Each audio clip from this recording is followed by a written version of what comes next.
नमस्कार, आप देख रहे हैं इंडिया न्यूज P9। शिवपुरी आज महिलाओं के लिए आगे बढ़ने के कई अवसर है तो कई महिलाएं इन अवसरों का बखूबी उपयोग भी कर रही है। ग्रामीण क्षेत्रों में दूर दराज की महिलाएं आत्मनिर्भर होकर अपनी पहचान बना रही है। इन्हीं में से एक है शिवपुरी जिले के खनिया थाना विकास खंड की निवासी रजनी राजा बुंदेला, जिन्होंने आजीविका साड़ी सेल से अपने सपनों की उड़ान भरी और निरंतर आगे बढ़ती गई। रजनी राजा बुंदेला बताती है कि वह 12वीं पास है। वह आर्थिक रूप से कुछ काम शुरू करके घर की आय में अपना योगदान देना चाहती थी, तब वह स्व सहायता समूह से जुड़ी। मेरा नाम रजनी राजा बुंदेला, ग्राम सनावल कला की रहने वाली हूँ और जिला शिवपुरी मध्य प्रदेश, ब्लॉक खनिया थाना। और मेरे शिक्षक योग्यता इंटर पास है। और जब मैं समूह में नहीं जुड़ी थी, इससे पहले की स्थिति मेरी बहुत ही ख़राब थी। मेरे भी कुछ सपने थे कि समूह में मैंने भर ली। और तब मैंने 2011 में आजीविका मिशन जो आई योजना, तो उसके अंतर्गत समूह बने, तो मैं 2011 से समूह में जुड़ी। और तो तब मैंने देखा सभी दीदियों के एक दूसरे से लोन ले रही हैं, दे रही हैं। तब मैंने अपने इंटर पास के लिए 2000 रुपया का लोन लिया। तब मैं इंटर पास हुई, तब मुझे आगे लगा कि मुझे भी कुछ आगे बढ़ना चाहिए। मैंने भी कुछ सपने देखे हैं, मेरे पास में कुछ पैसा हो जैसे सभी लोगों के पास में होते हैं।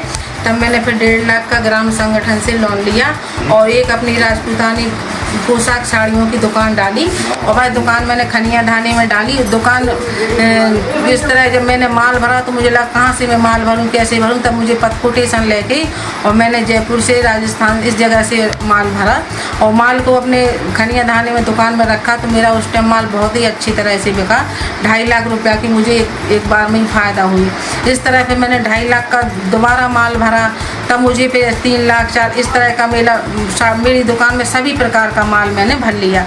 तब मुझे लगा कि जब मुझे आमदनी होने लगी, तब मुझे लगा कि मेरे पास में भी कुछ खेती के लिए साधन हो, ताकि हमारी जो खेती में बहुत सारा, किसी का ट्रैक्टर ले जाते तो बहुत सारा पैसा जाता है। तब मैंने फिर 2 लाख जमा करके और अपने ट्रैक्टर फाइनेंस कराया और उसकी किस्तें मानी। तो धीरे धीरे 6-6 महीने में जो मैंने अपनी ट्रैक्टर की किस्तें भरी, उससे भी हमारे जो ट्रैक्टर किराए पे चल रहा तो उसमें भी हमें फ़ायदा हुआ। जब ट्रैक्टर से दुकान से थोड़ी और फ़ायदा हुई, तब मैंने सोचा कि बगल में एक प्लॉट बिक रहा था और प्लॉट बिक रहा था। सभी लोगों के पास में जगह ज़मीन होती है, सभी के पास में मकान होते, गाड़ियाँ होती हैं, तो मुझे भी इस प्लॉट को लेना चाहिए। तो मुझे वो प्लॉट की बात हो गई और उस प्लॉट मैंने 3 लाख में बगल में प्लॉट लिया और वो भी मैंने अपने नाम कराया।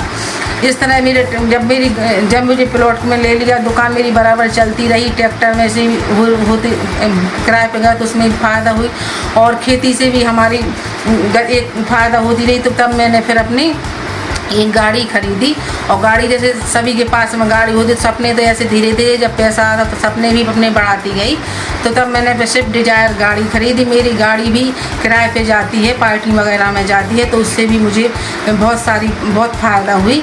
आज तक मैंने अपनी दुकान में जैसे कि फ़ायदा होती, तो आज तक मेरी दुकान में 6 लाख तक का माल तो अभी टर्नओवर रखा है।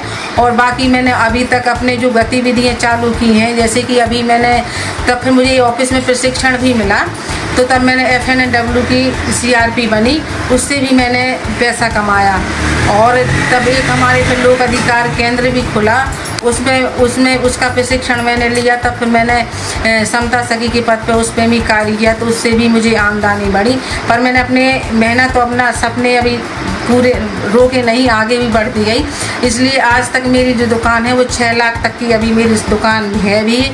और मुझे ट्रैक्टर से और गाड़ियों से आमदनी होती है। मेरी अभी तक की मेरी जो आमदनी है 4,66,000 रुपये की मेरी जो सालाना आमदनी है। और मैंने एक काम और किया कि जैसे कि मेरे समूह में 10 सदस्य थे, तो हमारे समूह में 10 सदस्य थे, सभी 10 सदस्यों ने अपनी अपनी गतिविधियाँ, जो जैसे कि मिशन का उद्देश्य था कि 3-3 गतिविधियों को चालू किया, तो हमारी सभी दीदियों ने लोन लेके अपनी गतिविधियाँ चालू की, 2-2, 3-3 गतिविधियाँ चालू की। पिछोर से संवाददाता नीरज गुप्ता की रिपोर्ट।